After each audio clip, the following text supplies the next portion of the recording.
Olá, viajantes, tudo bem? Gostariam de viajar para Kyoto?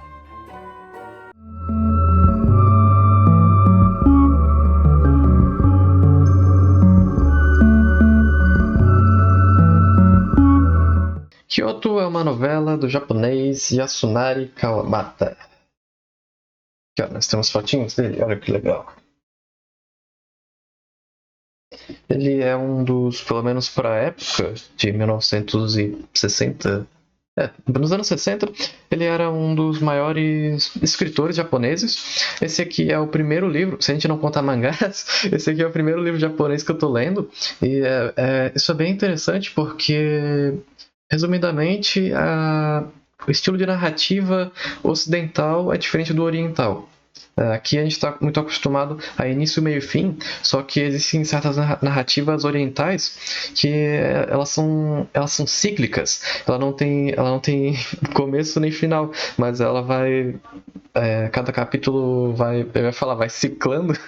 Cada capítulo, vai ser isso a palavra. Cada capítulo a gente vai tendo mais camadas, vai ficando mais denso as histórias. E no caso desse daqui, eu acho que eu já vou dar spoiler logo de início que ele não tem final. Ele apenas acaba do nada. Mas é bem legal.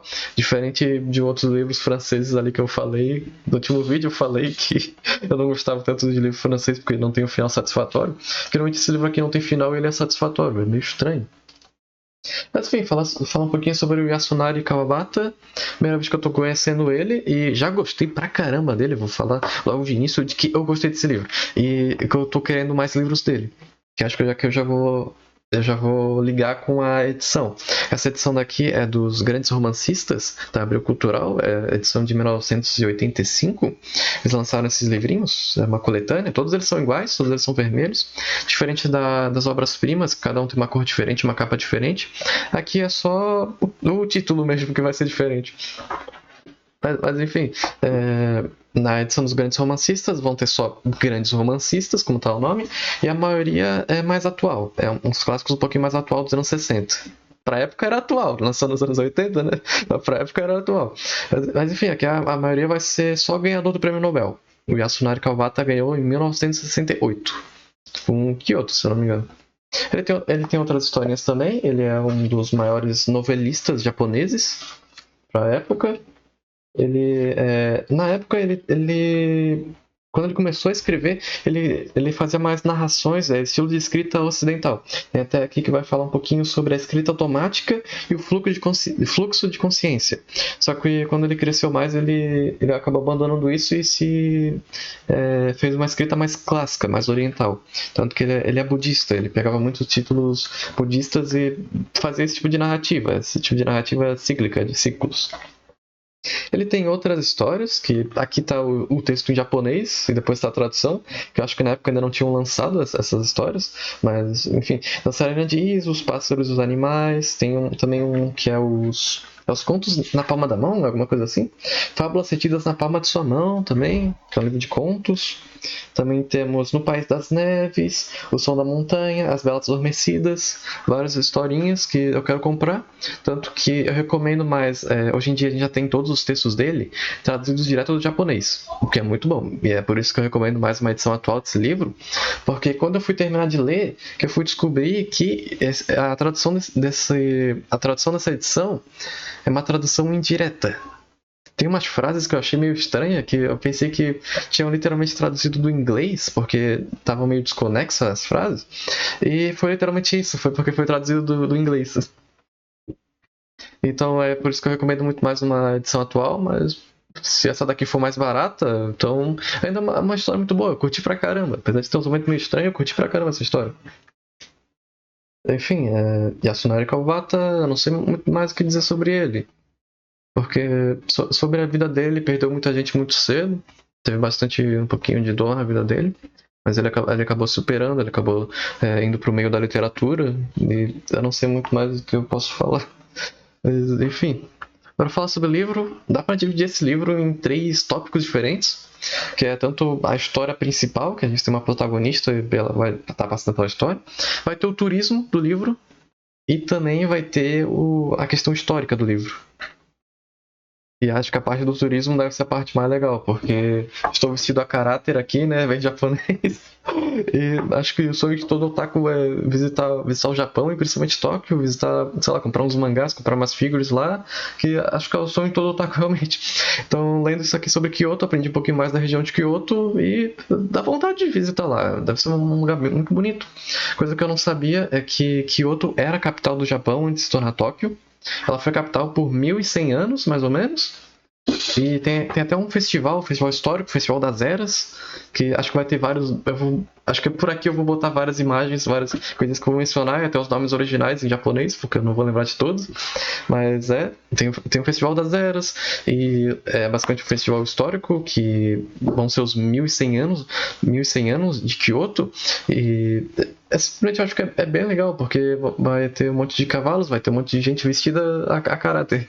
Como é um festival das eras, então conforme o pessoal vai andando, vai modificando a vestimenta de cada um pra época. E acho que é bem legalzinho, deve ser bem legal de ver. Eu não pesquisei muito sobre isso. Enfim, acho que vou começar então por essa questão do turismo. Kyoto, cada capítulo praticamente parece que o autor ele queria falar sobre alguma coisa, uma peculiaridade de Kyoto. E tanto que no início a nossa protagonista ela vai estar num templo, acho que é o templo de Heian, se eu não me engano. Eu lembro bastante daqueles memes do Jujutsu Kaisen, sim, a habilidade que eu não uso desde a época aí. Enfim, ele vai estar nesse templo, ele vai mencionar como esse templo é muito famoso para fazer casamentos. Lá tem a ponte, acho que é a Ponte da Paz, se eu não me engano. Tem essa ponte, é muito bonito. Ele vai descrever ali o lago, ele vai descrever as flores de cerejeira. O livro começa na primavera, isso também acho que é um negócio bem legal. A gente pega basicamente um ano na vida dessa protagonista, começa na primavera, termina no inverno o livro. E a primavera é a época das cerejeiras, então é muito bonito. Tem até esse momento que ele fala sobre as cerejeiras carmesim, as cerejeiras vermelhas, que eu nem sabia que existia. Pra mim era só as cerejeiras rosas, né, as sakuras. Mas tem essas vermelhas, eu pesquisei, é lindo. Obviamente eu vou botar aqui, porque eu achei muito lindo, é muito bonito. É só isso, dá vontade de ir lá. E a parte mais legal é que, como a gente está na época atual, dá pra pesquisar essas coisas, dá pra ver imagens, né? Não preciso viajar até lá pra poder ver pessoalmente. Mas assim, é lindo pra caramba. Quase todo capítulo ali ele vai falar sobre um templo, tanto que no início eu tava anotando cada nome de templo pra poder falar, só que quase toda a frase falaram de um templo diferente, e daí que eu fui descobrir que se tu visitasse 10 templos no Japão por dia, tu levava 100 anos para visitar todos. Tem muitos templos lá, então acho que não valia muito a pena mencionar e mostrar cada templo que eles mencionavam, mas foi um fato interessante. Tem templo pra caramba pra lá que eu não sabia. Outras coisinhas que vai falar sobre o turismo, vai falar um pouquinho sobre as geishas, as casas de chá. Uma geisha é basicamente uma. Como é que fala? É basicamente só uma pessoa pra te entreter. Resumidamente isso. Ela faz truques, ela joga com você, isso é o trabalho de uma geisha. Tanto que também aprendi que uma aprendiz de geisha se chama Maiko, e que quando eu fui pesquisar Maiko, o Google ele completou a pesquisa com Michael Jackson. E é Michael com K. Coisa linda, coisa. Michael Jackson. Realmente era o que eu queria pesquisar. Enfim. Enfim, também vai ter uma parte ali sobre um restaurante histórico, que o melhor prato deles é a sopa de tartaruga, coisa que eu nunca pensei em provar na minha vida, mas agora eu sei que existe. E o caldo dessa sopa, metade é licor. É licor, se eu não me engano? Não, metade é saquê. E que a nossa protagonista ela vai ficar toda vermelha igual um pêssego, porque japonês tem isso com efeito de álcool. Eles ficam vermelhos só de umas gotinhas, então é bem engraçadinho. O que mais dá pra mencionar? Deixa eu ver, vai ter mais festivais históricos, vai ter um festival religioso, vai ter uma personagem que ela vai estar rezando de uma maneira bem específica. Isso eu vou ter que pesquisar para depois poder mostrar aqui, porque de cabeça eu não lembro agora. Tem bastante essas partes que nem tá traduzidas, se eu não me engano. Tem umas partes que tá realmente só em japonês, os nomes. Mas o que mais dá para falar da parte turística? Tem a parte dos kimonos. A protagonista, ela é filha de um dono de um lugar de kimonos, acho que sei como é que se chama, mas ele faz kimonos, esse é o trabalho dele. Também a parte dos obis, eu não sabia o que era um obi, mas o obi é basicamente aquela faixa que prende o kimono, e que parece que é tão importante quanto o kimono em si, só a faixa, tanto que tem gente especializada que só faz aquela faixa. E que é pra, por exemplo, casar com o kimono, né? Fazer todo um negocinho bem bonitinho. Então, é interessante. Acho que agora eu posso mencionar também a questão histórica do livro. Eles passam em 1960 e foi nessa época onde acabou a ocupação americana. E também em 1960 o Japão ele começou a se industrializar, tanto que muitos negócios históricos começaram a falir. É essa parte aí que a gente vai mencionar, né, o trabalho do pai da protagonista, de como ele tá falindo, porque agora é tudo automatizado. Agora tem as fábricas que jogam, né, elas cuspem 500 kimonos por hora. Então, tem vários negócios aí que começaram a falir. Tem na questão turística, eu vou misturar agora as duas questões, que vai ter vários bairros históricos que vão ser apresentados pra gente, vão ter vários lugares históricos que se pá ainda existe hoje em dia. Eu não tenho muita certeza. Teve alguns lugares, tirando templos, teve alguns lugares que eu não pesquisei muito porque tava com vergonha de que eu não ia encontrar nada porque não existe mais. Mas eu sei que tem bastante isso. Tem um escrito aqui. Tem todo um bairro histórico lá em Kyoto, que é só lojas históricas e basicamente um lugar do turismo. Vamos ter lá também montes, que se eu não me engano, o monte é Yama. Enfim, tem esse monte específico chamado Kitayama, que a protagonista ela vai se sentir bem atraída por ele, porque lá vão ter as colunas de cedros, que ela estranhamente acha muito legal. Mas acho que é isso que dá pra mencionar por enquanto. Agora, pra falar da história de verdade mesmo do livro, que isso aí foi só o pano de fundo do livro. Mas só pra ver o quão profundo ele é. Cada capítulo tem mais ou menos umas 20 páginas, não tem muitos capítulos, ele não é um livro tão grandinho assim. Tem, acho que é umas 200 páginas só. Mas enfim, esse negócio que cada capítulo vai aprofundando cada vez mais. E no final não tem uma conclusão, mas a gente aprende muita coisa. Que eu acho, sei lá, esse estilo de narrativa foi bem impressionante. Eu gostei bastante. Tanto que é por isso que eu quero ler mais livro desse autor. Mas enfim, eu tô até meio inquieto porque é muito legal falar desse livro, porque eu gostei bastante. Enfim, agora falando sobre a história, eu quase confundi o nome da protagonista agora. A gente segue a história da Chieko e no início ela tá admirando acho que a Violeta são duas flores. Vai ter bastante coisinhas a ver com duas coisas. Vai ter. Acho que não ficou muito claro o que eu acabei de falar, mas enfim, tem duas flores que elas estão juntinhas e ela sente sozinha porque ela não tem essa união, tem até momentos que ela quer se sentir como uma flor. Vai ter essa estranha atração que ela tem por cedros, essa estranha atração que ela tem pelo Monte Kitayama. E eu já vou me adiantar. Então, continuando o que eu tava falando, a gente vai seguir a Chieko e é onde ela vai ter um encontro no templo Heian e com um amigo de infância, eu acho que é Trinity, a pronúncia talvez seja errada, mas enfim. Vai ter esse encontro onde ela vai revelar de como ela tá se sentindo mais enjeitada, como ela não se sente acolhida pela família, porque mais tarde a gente vai descobrir que ela foi adotada, então é por isso que ela se sente mais enjeitada, porque ela basicamente foi rejeitada pela família dela de verdade. Também tem o fato de que o pai dela não deixou ela fazer faculdade, tem isso também. É bem. Tem essa questão dos negócios que é bem controladora, de que tu não pode fazer o que tu quiser, tu vai ter que herdar o negócio da família, né? Tem essas questões também. Mas enfim, ela se sente mais ajeitada, ela se sente perdida na vida. E essa história que a gente vai seguir. A gente vai seguir a história da vida dela por esse ano, onde ela meio que encontra um sentido, onde é meio que ela faz suas próprias escolhas.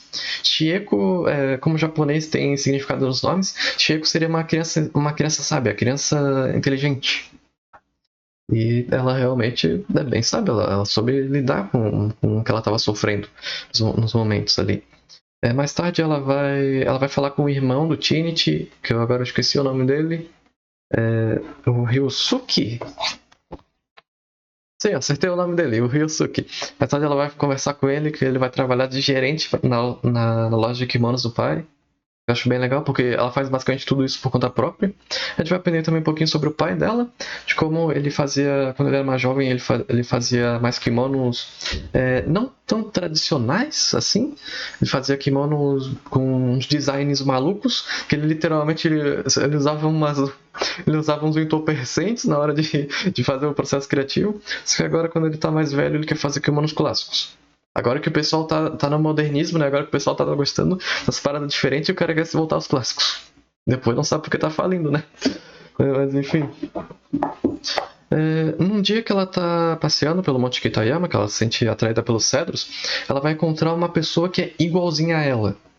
E mais tarde, num outro festival religioso que ela tá rezando, ela vai encontrar, ela vai literalmente se encontrar. Parece que ela tá se olhando no espelho. Mas na verdade é a irmã gêmea dela, a Naeko. E Naeko, nesse caso, seria a criança muda. E no caso, não muda de muda, mas muda de árvore. Então eu acho que isso aí indica um pouquinho de crescimento, mas também Naeko tem outros significados. Que eu vou botar, porque eu de cabeça não lembro agora todos os significados. Mas enfim, ela se encontra e aí é meio que revelado todos esses. Quase foreshadowing, vamos dizer assim. É quase. Todos esses plots aí, de como, por exemplo, né, o negócio das duas flores, o negócio dela ser atraída por cedros, ela vai revelar de como o pai dela acabou morrendo, de como o pai dela. Elas eram gêmeas, mas o pai acabou dando uma delas, provavelmente porque não tinha a capacidade de cuidar de duas filhas ao mesmo tempo. E de como ele era lenhador, e por acaso teve um dia onde ele estava cortando uma árvore, estava no topo dela, e ele acabou caindo. Nesse dia a Naeko se sentiu incrivelmente culpada, mesmo não tendo culpa. Até a própria Shieko se sentiu culpada, porque vai que ele se distraiu porque estava pensando na outra filha. E meio que seria basicamente por isso, porque ela sente essa atração quase espiritual por essas coisas. Mas enfim, ela acaba reencontrando a irmã dela, é muito legal, é muito bonito. E ela, no início, a irmã dela é uma trabalhadora, diferente da Chieko, que não faz quase nada. Então, é bem diferente, tanto que a Naeko, ela, no início, ela não quer ir na casa da Chieko, ela não quer se encontrar com os pais dela, porque ela seria muito pobre, porque ela não se sentiria muito bem-vinda naquela casa, tem essas questões sociais, meio que ela seria de uma classe abaixo da Chieko, né? Enfim, a gente vai continuar a história. Tem também, como eu mencionei, a questão dos hobbies, principalmente porque o pai dela só faz kimonos, mas ele também faz design de hobby, e no caso do hobby ele vai pedir para um outro cara fazer, e aí que a gente conhece o Hideo, e o Hideo é o profissional dos hobbies, tanto que vai mencionar ali no livro de como negócios familiares normalmente nunca duram mais de uma geração. Porque é o pai que criou o negócio e o pai que é o cara bom. Então, para um negócio durar mais de uma geração, o filho tem que ser ainda melhor do que o pai. De igual habilidade ou melhor do que o pai. E é por isso que normalmente os negócios familiares só duram uma geração lá. Mas no caso do Hideo, o cara é bom, o cara sabe o que faz. Tanto que ele acaba fazendo esse design nesse hobby, ele acaba se apaixonando pela Chieko. Só que como ela não quer, tem um momento ali que vai ter a festa, que elas vão estar juntas, ela vê o Hideo se aproximando, ela só foge, e daí manda ele no caminho da Naeko. E eles até se gostam bastante. Parece que a Naeko, mesmo estando confusa, quem é esse cara que ele tá falando comigo aqui, o que tá acontecendo, ela ainda não dispensa ele, parece que ela tem um sentimento por ele.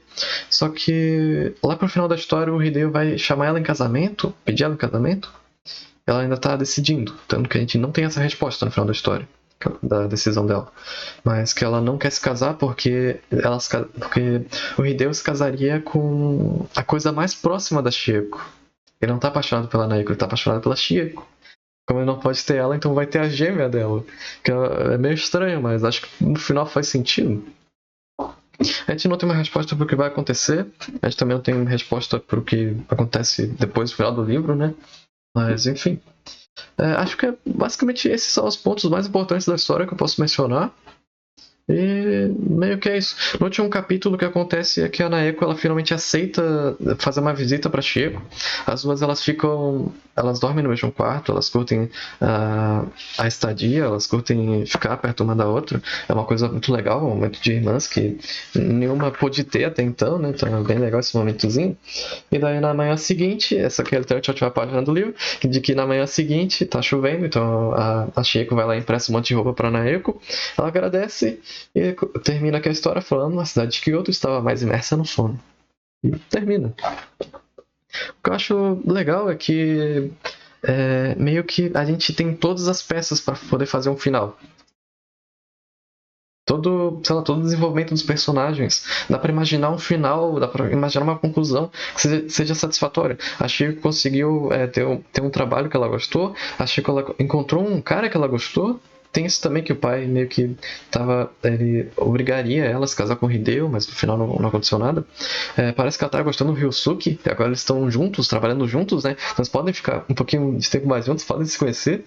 E parece que ele também gosta dela de volta, então eu acho que pode acontecer uma coisa muito legal. Quanto a Naeko, meio que agora ela reencontrou a irmã dela, ela tá mais feliz, ela tem. Eu não sei muito bem o que dizer. Talvez ela sente o casamento com o Hideo, né? Mas, enfim. Parece que também o negócio da família tá salvo, agora que o Ryusuke tá ali trabalhando. E é isso, eu acho que dá para fazer um final bem satisfatório, parece que tem todas as peças para se fazer assim. Não é um final abrupto, como a maioria dos livros franceses que eu li, onde resumidamente só matam os personagens, ou só acaba tudo feliz, ou só acho que tem esses dois tipos de final, ou é tragédia ou é comédia, né? Mas enfim, é diferente, mas é um diferente que eu gostei. Eu não pensei que eu pudesse ter gostado tanto desse livro. Tanto que eu mencionei, quando eu conseguir, eu quero comprar uma edição atual desse livro.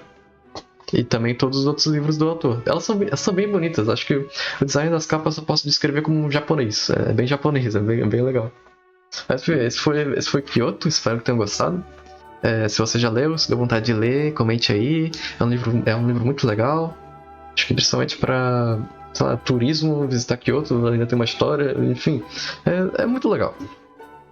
Se gostou, não esqueça de curtir, compartilhar, se inscrever, comentar alguma coisinha, ativar o sininho para não perder nenhum vídeo. Eles saem a cada 2 semanas, porque ler livros demora um pouquinho, quando você tem uma vida que se faz muitas coisas. Mas enfim, é isso aí. Valeu, falou, até mais, se cuidem. Falou!